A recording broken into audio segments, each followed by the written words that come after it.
Okay, so what you may do during data preparation, or we call it pre-processing. So you may do data cleaning, where you look for maybe missing values inside your data. So you try to replace those missing values. You need to take action now. Okay. If you have outliers, you may decide to drop these outliers or maybe fix them. Okay, there are ways to fix them. You may apply feature selection based on your data understanding time. Maybe you found some features are more important or some non-significant features, then you may drop them, or non-relevant features. For example, like ID for the student is not important. ID of the staff is not important. So you may drop those features that are non-relevant to the task you are doing. You may do feature encoding. We're going to talk about feature encoding, aggregation, feature engineering, where you try to do many things, maybe converting continuous feature to categorical. We call it discretization. You may apply breakdown features. Let's say you have date and time. So maybe you split between date alone, time alone. Okay. You may introduce some beneficial transformation like logarithmic, square root. So you may apply some changes on the data using some transformation. For example, log can help you to transform your data into more normal distribution. You may apply. You may combine your features. Remember, during feature data understanding, we said we may do test combination. So let's say after test combination, we may decide to combine some features, so we add them. We may do feature scaling. We're going to talk what feature scaling is, dimensionality reduction. So all of these processes are during data preparation. So for this one, you may prepare what's called pipeline. You may prepare pipeline and then take all these things inside the pipeline. Pipeline simply is where you define a set of operations that you want to perform. And then this pipeline would take care of these sequence of operations that you want to apply. You may think of it just like you are creating big process inside which has tiny processes. Okay, so this is pipeline simply. Okay, what else you may do? You may also prepare your predictors and your labels. What do you mean by predictors? That means input features. You see many names. We have variables, features, attributes, even predictors, because these are that helps you to predict, right? The input. And labels is your output, correct? So you prepare. So in our case, since we are working, is it supervised or unsupervised? Supervised. So we need to split between the input, this is the input, and the output. Okay, so we split between the input and output. Our input is everything except median house value, right? Everything else. So we drop median house value. Then for our output, we need only median house value. We're working on univariate called univariate regression. Univariate regression means where you have single output. You may have more than one output. You may predict more than one thing at one time. So that one, we call it multivariate regression. This is the one we're working on. It's called univariate. You know how to write univariate? Univariate. Okay, I'm not sure if there's E. Regression. Okay. Or you remember we said either we, yeah, so if you prepared your training set from random sampling, then we call it train set, just encoding in the coding time. Or if you apply stratified, so I included also the code. Same thing. I mean, you need to use the function drop. You need to use the function drop. Then you use your strata train set to take only median house value as an output.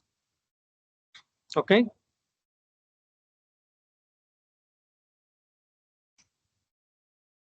You have also, so in data cleaning, what you may do, you may drop any duplicates. If you have duplicates in the record, you may drop. Why we need to drop duplicates?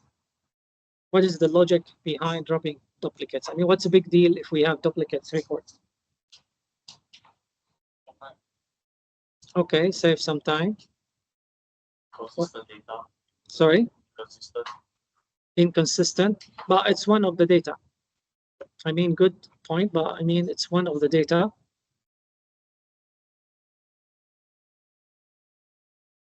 To avoid bias, right? You're not focusing on one sample, giving more and dropping the rest, correct? So you drop the duplicates in case if you have duplicates. What we mean by duplicates, that means 2 records with same values, exactly same values. So just we drop them out.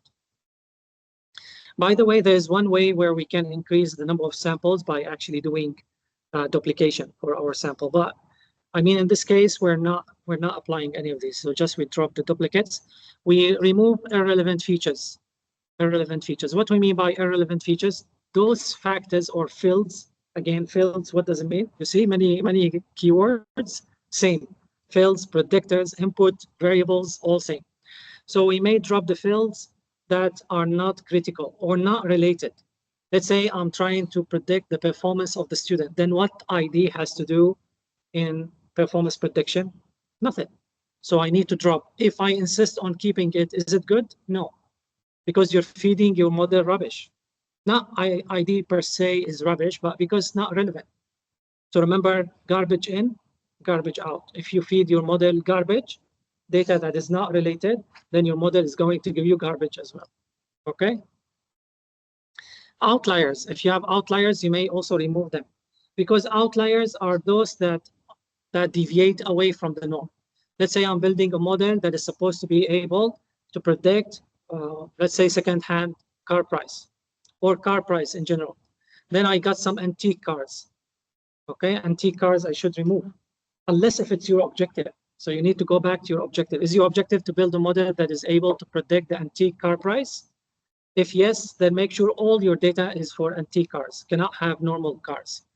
If your data is all about normal, then also you cannot have antique. If your objective is to predict normal car price, because antique car has their own, they deviate away from the norm. It's very old car yet is very expensive, so that can distract the model. The model won't be able to pick the right rules. He will give you some bad rules.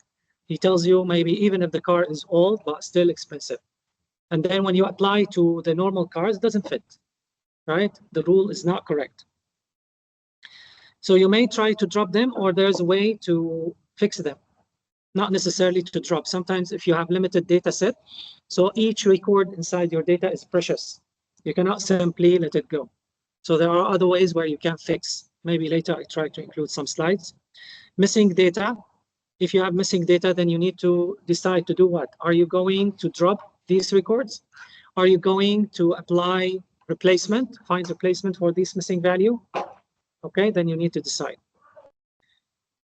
Okay, where's your laptop today? No laptop. You didn't bring, forgot? Let's see.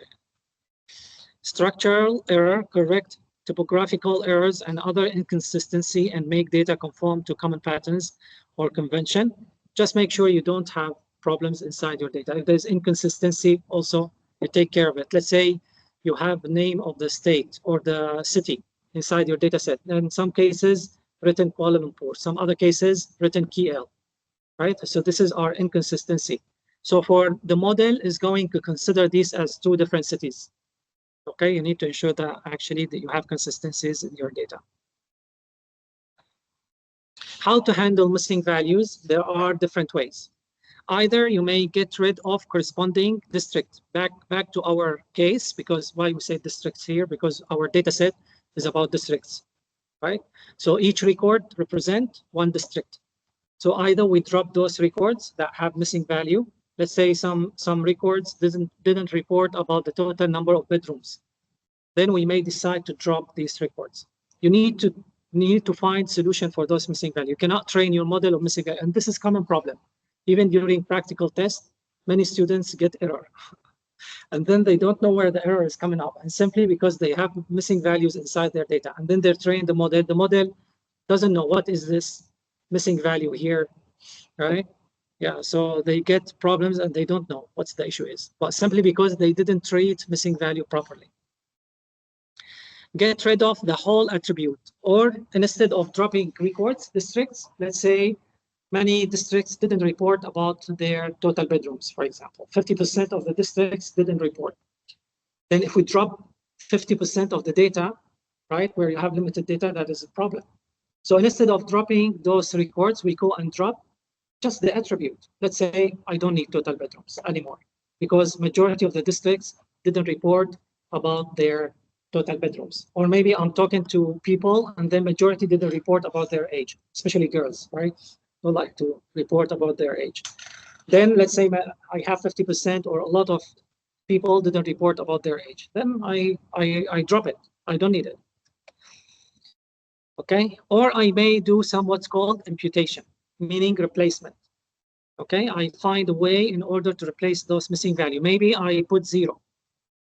0 doesn't mean missing value. Huh? Some students also confuse. When I ask about missing value, they say missing value is 0. No, 0 is not missing value, it's value. Missing value means nothing. There's no value at all, no 0, nothing. Or you may decide to replace with mean and median. Mean and median. So let's say I have the age here. The majority of the students report about their age and just 1 or 2 students didn't report. Then I may take the mean and replace those with mean value. Those didn't report, or the median. Okay. But here the interesting part of each attribute or mean or median of each attribute of same class. If I have supervised learning, then only those with the same class, I take them, I calculate the average, then I replace. Or I just replace for all. There are different ways, okay? So you may try. Or you go with sophisticated method. What do we mean by sophisticated method? Let's say my original objective, what was my original objective? For the task we are working on since 2 sessions, the California data set, about what we need to do eventually. Exactly, we need to predict the median house value, right? The median house value. Then, since I found, let's say, total bedrooms, for example, has missing value. Then I build another model, sub-model. I have sub-objective where I build a model which is able to predict the total bedrooms. Then I use this model to replace the missing value. Then I continue my original objective, my main objective. Okay? So we apply maybe a regression in order to replace those missing value. So there are, I put here corresponding option in coding. So for get rid of all the districts, you apply drop NA, and remember axis here should be equal, axis equals 0, all right? Because if you say drop NA and axis is 1, then you drop column wherever there is missing value. But here we're looking for subset only in particular if there's missing value in total bedrooms. Drop, meaning here just I would like to take the entire column. So I put here axis is 1. Or I may do median, option 3, taking the median, and then I replace the missing value called the function fill NA and replace those missing value with the median value that I found for the houses. Or you may apply, as I said here, it says sophisticated method. You go build another model, then you make the model predict those missing values. Warning, data cleaning is performed on training set. Remember, we already split our data into training and test. Don't touch test set yet, okay? Not the full data set. Only then you can repeat the same process on the test set. So don't do on the full data set. Let's say I would like to go with option 3 earlier. I need to calculate the median. Do I take the median from the full data set? No, only from training data set. Then I replace training data set missing value with the median. How about the test set? What do I do later when I come to evaluation time? So Huan, right? And Anchor, Yi, Yao, Junlin, Chen, Wei, Lin Wei. No? Sorry? The duplicated value? Ah, okay, good. Min Xuan. Thank you. Min Xuan. I'm trying to remember. Chu, you said Chu or Chua? You say there was one Chua. Chua here? Chua. No. Arvin. Today, many missing students. We need to do imputation. Replace them with other students. I go to another class and bring some students. But the wonder thing, later I check the attendance, mashallah, everyone is here. Attending by heart. Yeah. Attending by soul. They're not here. Yeah, I think I still have few names I didn't memorize. They are too far. Maybe we should extend the class, right? Few rows. I know, yeah. Sorry, what's your name? The last one. Yeah, what's your name? Yong? Oh, you cannot hear. U-A-N. Meaning Kwan. Kwan, okay, Kwan. Very far. Come on, guys, come here. Why am I scary? Do I look scary? Do anything? Then come enjoy the time. We can talk, chat. The CEO is happy coming. When did you sleep yesterday? When did you sleep? Ooh, also, you slept late. How did you manage to wake up? I ate for to wake up. Okay, good. Because I blocked someone's car. Oh, because you blocked someone. Did you do it on purpose so he can wake you up? No. I did it on purpose. Oh, on purpose. Yeah. Well, not bullying him, just for fun. No. Okay. Okay, so the median. Okay, back here. Why we're saying, like we're saying, first we have to apply training set, then we apply test set. Why don't we just apply to the full data set one shot? Based on tree, then you went to the data median. Okay, yeah, good. What else? Take the example of the replacement for median value. So if you go with full data set, that means you find the median or the mean for the entire data, right? Then you replace training and test, right? Or the other option, we find the median or mean only from training data set, and then we use it to replace the test set. Now, test set is a future set, remember. So you may not have the future set to find the mean or median and then replace. So you don't touch test set. You go to the training set, you find the median here. Then you substitute the missing value inside the training set with this median. How about the test set? What do you do if there's missing value inside the test set? Arvin, what do you think? What do you do? Do you go and find the median value inside the test set, then replace?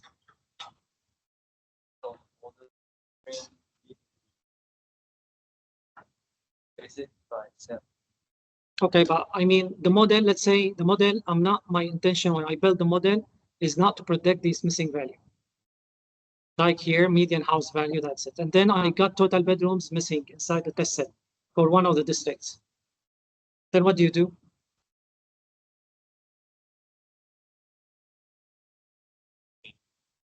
Okay.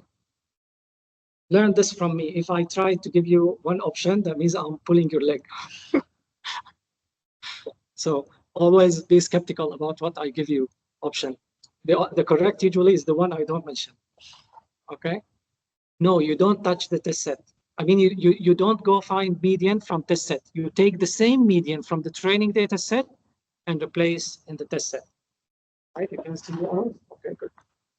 Right? Because your training set has given you all the information you need to build your model, including the replacement for missing value. So you use them all the time. Even for the test set, you borrow the median that you found during the training set. Then you replace. Remember, training set should be representative. You see now, since it's representative, so there's no problem. If I take median from training data set and use it for the test set, should be fine. Because training set should be representative, right? No, so it should be fine, no issue. So in case of imputation, such as replacement value, they need to use values found in the training set. You see, it's already stated here. So you use the replacement found in the training data set because many people do mistake in this. They think that they need to take the median maybe from the full data set or they calculate from test set. Then they substitute. Because imagine if the test set even is only one record, the future set is only one record, then where you find the missing value replacement? You don't have, so you use the training set. Okay, so that means when I build my model and I want to package it or deploy it, what do? I take the model and I take all the information I need, like the replacement for missing value and so on. So in case future set got missing value, I also can substitute. Okay. Now we come to aggregation. Aggregation is also one of the processes that you may apply into the data set during or before training the model. Why? There are many reasons to apply. Some of them is combine, or firstly, the definition is combining two or more objects. What do we mean by objects? Try to remember first time. Table is table, data set. What is object? Object is inside the table. What is object? Not OOP, huh? Not object-oriented programming. You know, sometimes I see funny answers. Like one time, supervised learning example is HTML. Then I never even mentioned inside the entire semester HTML. Where HTML come from, I don't know.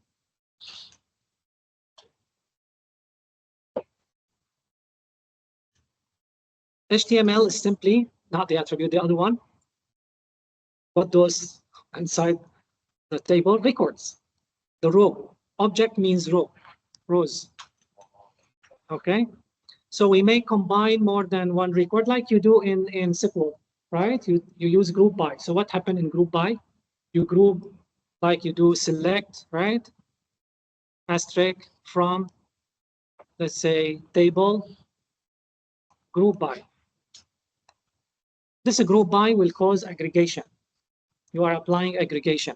So maybe here you say mean, for example, total rooms, correct? So you aggregate the data, you combine. So this is where you combine two or more objects into a single object. So all, let's say, houses from the same district have been combined into one record. Let's say inside Kampar district, I have 100 houses, for example. Then I say group by city. That means group by Kampar. So all the 100 will be represented by one record eventually inside the data set. Or if you say aggregation, also combining more than one column is also possible. Maybe you are doing combination, aggregation combination for one or more features. Okay, commonly is used in online analytical processing. What do we mean by online? Later anyway, we're going, the last session, we're going to talk about OLAP and OLTP. Okay, anyway, you don't need to worry about it. Ignore it for now. Later we talk. Or you do data reduction. So one of the reasons, maybe you need to reduce your data. Let's say you have millions of records. So one way to reduce amount of data is by doing aggregation. Instead of having 10 million records, now you have 1 million after aggregation, for example. Okay. What are the reasons behind aggregation? Changing the scope or scale. What do we mean changing the scope of the scale or the scale? Let's say I collected data for daily transactions. Sorry, for transactions, yeah, each and every transaction. Then I aggregate them on daily scope. So that means instead of having single transaction, let's say Yao purchased some products, then Junlin, and so on this day. Instead of looking one by one, I aggregate all the daily transaction into one. So I take all the total transactions that happen on daily scale to make each day one record. So 1st of January 2025, one record. 2nd January, second record only. There's no 100 record. So how that can change the scope? Already changed the scope. And instead of looking on single transaction one by one, I'm looking now for the daily transaction. Or maybe I change to monthly. So the scope now changed from daily becomes monthly or yearly, right? So the scope is changing. Like now in our data set, the scope is not on house by house, but on district. You see how the scope change? Noise reduction is also one way to reduce noises inside your data. Okay, to reduce noises. How this happen? Like if you take the median. Remember we have, I think, one of the attributes called median income. Median income.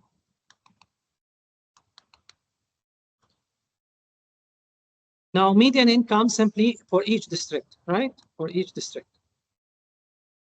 How this can reduce noises?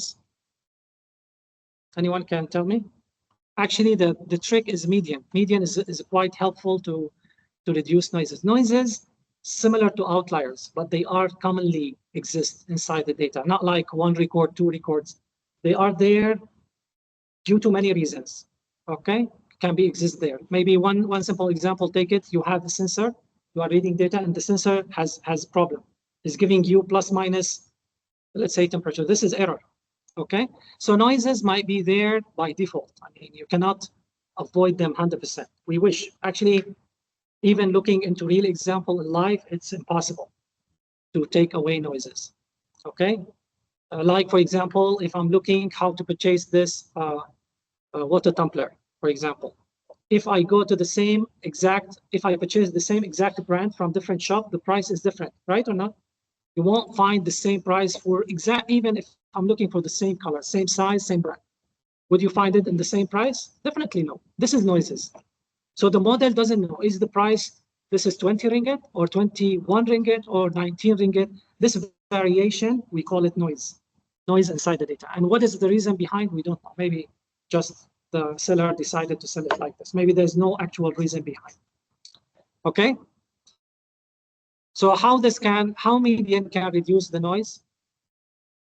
It's the most value of the vector of the vector. If I take the center value, median means center, right? After I sort, how center value can reduce the noise? Maybe I should ask you the question, where outliers usually are located? If I sort my column, the income, where would they located? The outliers. Yeah, exactly. Either at the top or at the last, right? Think either the income is very huge, uncommon, right, for people, or very small, also uncommon. Let's say one reported his income 1,000 ringgit per year. It's impossible, right? So this is noise or outlier. So where those outliers or noise will be mostly located? Either at the most top, extreme, because they are extreme, either at the most top or most bottom. Now, if you take the mean is going to consider everything, right? In order to calculate the average. If you take median, just you take the center, and now you ignored the noise at the most top and most bottom. So median can actually help you to reduce the noise. So eventually aggregation has helped you to reduce noise inside your data, okay? Or as we said, data reduction, quite obvious reason. And instead of having 10 million records, after aggregation, I have 1 million. Arvin's about to sleep. Are you sure? Okay, so here we are changing the scope. This is an example for changing the scope. So instead of looking for transaction one by one, as you see here, 4th of June, 4th of June, 4th of June, or actually opposite should be 9th of June, 2004, okay? Then in this case, we change the scope on daily. So eventually I will have one record for 1 day, one record. Feature encoding. So far, so good? Yeah, Arvin? That's good. Min Chuan. I remember what Chen said. Okay. Sorry, what was your full name? E. Lee. L-E-E. Lee. Oh, okay. Lee Min Chuan. Where are the other Min Chuan? Are they here? Min Chuan, we should say Min Chuan first, Min Chuan second, Min Chuan third, right? There's only E Yao one. So E Yao solo. Or prime. Right? They use prime, the word prime, like unique. Okay. Arvin prime, there's no other one. Chen prime. Su Huan prime. Anchor prime. She's so focused. Reading the slides or reading some stories? Sorry, what's your name? Sin E. Okay, sorry, I asked you last. Oh, I forgot. I decided maybe next time I print out all the names and put it here. So easy for me to remember. So I can use more visual aid. I mean, not only hearing, but I can use, this is one way of learning, is to use, this is why sometimes if you are studying, you may try to write, right? So that also helpful. There's one movie, if you like to watch, usually I don't watch movies. I'm not a big fan. And even if I watch, I will skip maybe a few seconds, skip. 2 hours movie, 15 minutes, done. It's boring. I mean, just sitting and watching every second passes. But anyway, one movie is very nice, called, what's it called? Just yesterday, I found it again. It's Indian movie called, I think the character called Yushan is about a kid who has learning disability. He's fine. I mean, if you see him, he's totally fine. But just when he writes, he see the letters dancing, or he write B, cannot recognize between B and D, for example, things like this. It's very amazing movie, really. I recommend you to watch. So come back to feature encoding. Yeah. You didn't pass the attendance to them, right? Wassa and Wilson. Oh my God. Later I put them absent. If you want to help them, then next time you tell them go to sleep early, we need to attend data mining class. Yeah, then tell them. Now I memorize names, so I can check and see who's attending, who's not. Usually the full attendance on assessment day. Suddenly you come, wow, the class is full, and even faces for the first time ever you see. So you take this opportunity to do major announcement, podcasting, right? Everything now, the suitable time. Anyway, back to feature encoding. Feature encoding is about handling text. Remember, inside the data, you may not have numeric values. Remember, we said at the beginning, we have quantitative value data, qualitative. Now, if you have qualitative, what you need to do with qualitative data? Do you need to hand the qualitative data to the model like it is? Let's say you have city attribute. Okay, then Kuala Lumpur, Perak, or Ipoh, and so on and so forth. Do you need to hand the data as it is? No, because majority of the model don't work with text. They work with numbers. So feature encoding is just simply assigning ID. You can think of it, just assigning ID to each unique value. So let's say I decided for any city, any person coming from KL, I'm going to replace his city name by 1. So anyone coming from KL, I use 1. What is 1? KL. 2, let's say Ipoh, and so on and so forth. Doesn't mean now the feature has become numeric by nature. No, still qualitative by nature. By nature, by original, no. It is just unique value, like ID for each city. Here is an example, ocean proximity inside our data. We have one qualitative attribute is ocean proximity, which refer how far the district from the ocean, right? Remember when we found insight that houses located near the ocean are more expensive, right? So we look to the ocean proximity and we find that we have nearby, less than 1 hour away, inland, and so on. So what we need to do, we need to replace those text by mapping them. We say mapping text into numbers. Just simply, you may decide every district nearby, we assign the value 0. Every district less than 1 hour away from ocean, we assign value 1, and so on and so forth. Clear what is feature encoding? So you do encoding, replacing text with numbers. And by the way, I like you to understand. If you understand later, you write in the answer for any assessment, I accept, as long as you deliver the point, even by using example, I may consider. But I mean, use your own word. You don't need to memorize here. Feature encoding can be different based on the type of qualitative attribute we have. Remember, we said we have nominal and ordinal. Nominal and ordinal, when it comes to the encoding time, they are treated differently. And there's actually a reason behind, logical reason behind. Ordinal, by nature, do you remember what is the difference between nominal and ordinal? Remember, ord means what? Stands for order. And OM means normal, right? We have normal data. So what we mean by ordinal, that means data has natural order. Like, for example, here given, let's say the service, about the satisfaction of service, whether it's bad, good, excellent. So if I ask you, can you order these? Yes, simply excellent is the best, followed by good, followed by, Arvin, followed by That, exactly. So in this case, while I'm encoding, I need to ensure I reserve the order nature. Let's say you decided to give 0 to bad. Then who should take 1, value 1? Which one? Yeah, just pick up. Why you're shy? So good is 1. Can I put excellent 1? No, if I put excellent 1, then good 2. Is this way I have reserved the nature of order? No, because that means bad followed by excellent followed by good, right? So wrong. I should put here 1 and here is 2. You know now why we need to observe whether it's ordinal or nominal? Now we come to nominal. Nominal doesn't reserve the nature of order. There's no nature of order. Like look into pen, pencil, eraser.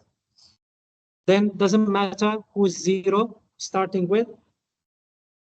So maybe I take eraser 0. Then who's 1? Anyone, right? Can be. That's true. Pencil. But now there's a problem. That's correct what you said. There is no issue in what E. Yao has said earlier.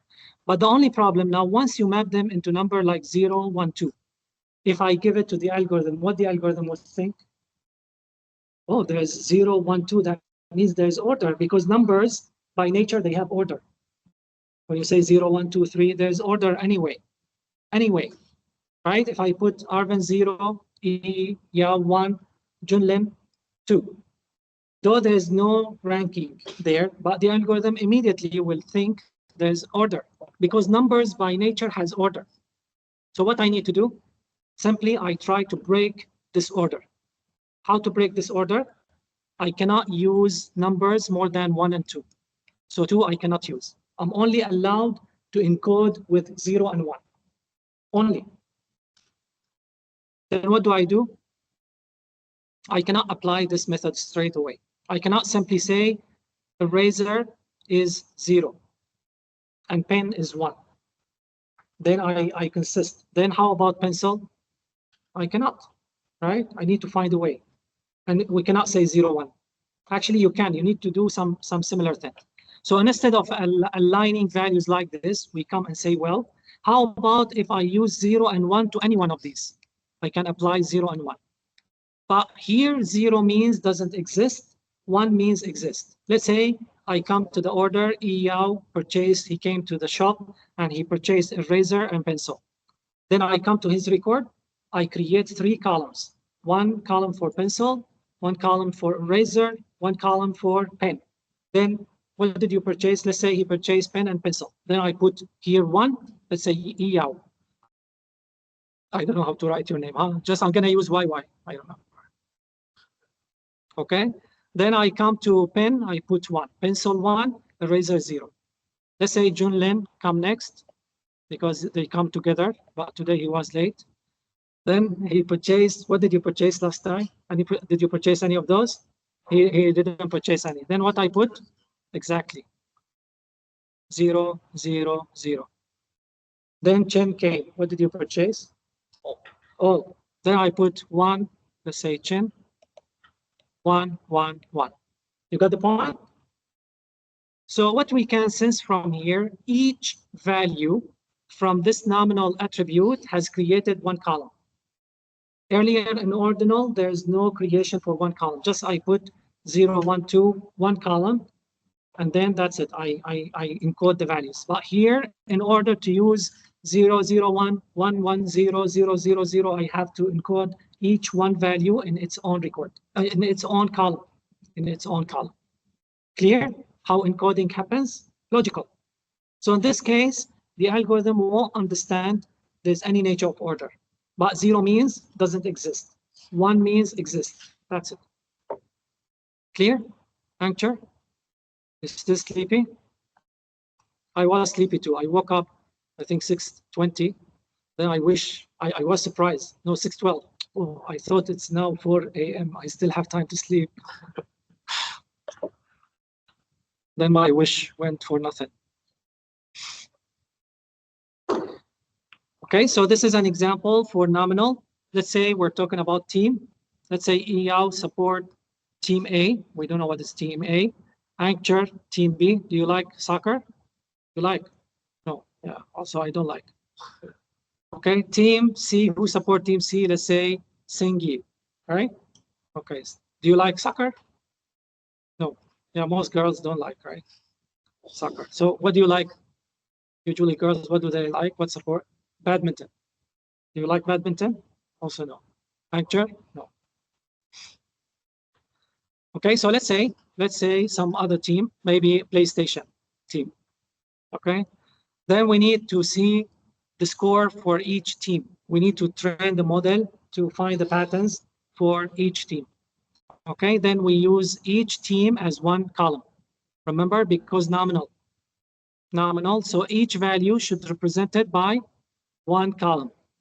Then just I use one to represent if the value exists.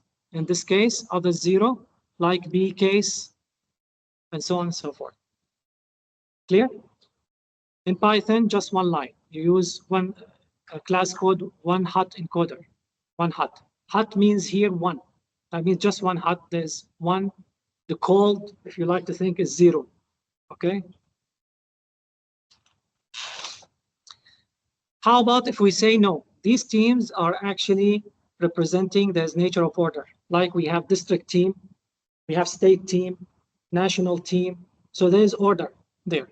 Then in this case, very simple, just we assign unique value to each one of those while preserving the order, as we said. So you don't assign 0 to B and then A1 and C2, wrong. Then what is the proper way? Either you say A0, 1, 2, or 2, 1, 0, up to you, as long as you reserve the order, okay?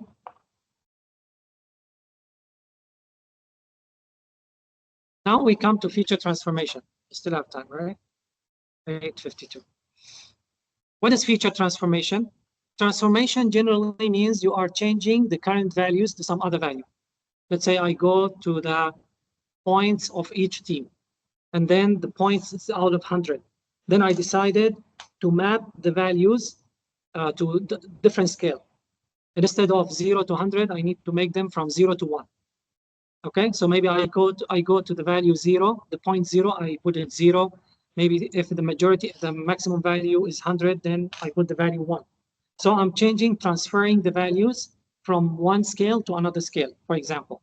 This is, we call it transformation, where you apply new set of values to the existing values you have. Okay, so transformation refers to the process of modifying or transforming the original feature value, and usually for quantitative, in a data set to make them more suitable for analysis or modeling. It involves applying mathematical operations or transformation to the features. Now, feature transformation has different things. Even feature scaling, now we're going to talk about soon, is under feature transformation. Anyway, let's look into them. So either feature transformation where you are looking to apply some mathematical operation like log function, for example here, which help you to handle skewed data set. If you have skewed data, means not normally distributed, and you like to make it normally distributed. Why, Arvin, we need to make it normally distributed? Arvin said, no, you need to do it because some algorithms, they have assumption. In order to work best, they need the data to be normally distributed. Then we follow Arvin's suggestion, and we apply log transformation to our data for those that don't follow normal distribution. Okay, clear?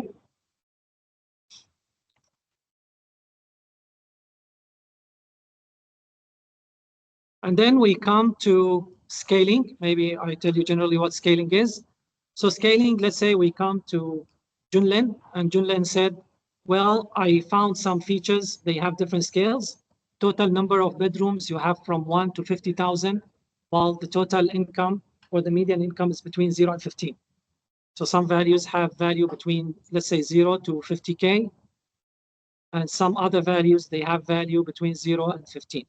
So the scale is quite different. And remember the case for your sibling, where he may observe, he might be sensitive in the sense he may think 1,000 cent is greater than 50 ringgit. Why? Because if he look only for the value itself, because he doesn't know about the context, right? So if he look to the value, he may think 1,000 cent is more than 50 ringgit, or 100 cent is more than 50 ringgit. Okay, so in this case, same here. Maybe we have some algorithms, they may think these features are more, they may become dominant because they have more value, but actually their value is not as important as the value of the other feature. Okay, so in this case, what we need to do in order to solve the problem, we apply feature scaling. How about instead of having the scale for the first feature between 0 and 50,000, we make all of them the values between 0 and 1.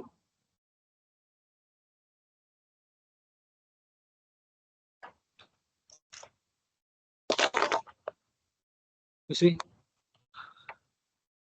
Sometimes one click work, and some other time I use 10 fingers. Okay, thank you. I should use easier.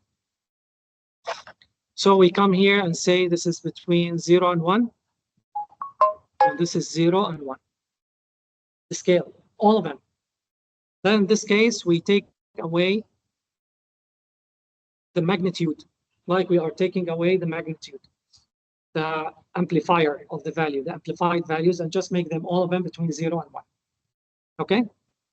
And there are two methods of doing this. There's min-max scalar, and we have standardization.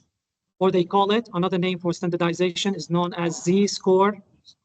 Yeah, z-score, very good. Normalization.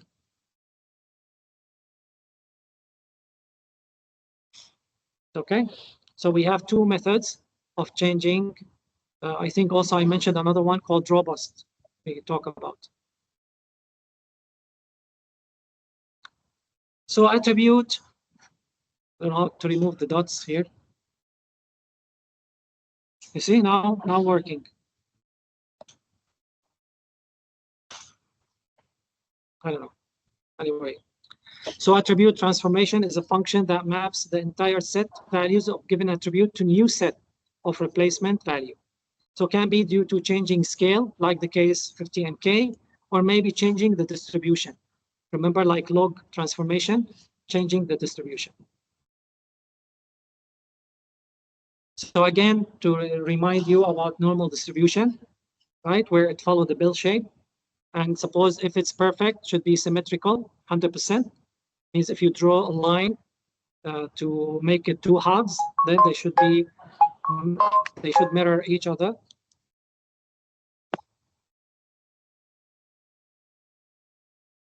Then back to our data set, if you remember, we had some features that are not normally distributed. They have heavy tail. Then we can apply log transformation. And notice how log transformation has helped, like for example, this one. After you apply, it becomes more normally distributed. Okay? So actually visualization, I can tell you, visualization is quite important. If you like to become good even data analyst, just data analyst, visualization is very important. Like they say, picture can speak 1,000 words, right? So instead of looking record by record, visualization is quite important. So it's advisable in this case to apply transformation to the features before scaling. Also, this is a nice tip. When do we apply? Because we have feature scaling and we have transformation. I mean, like, look, let's say I'm interested to apply both. Is it possible to apply both? Yes. I mean these both, what I mean.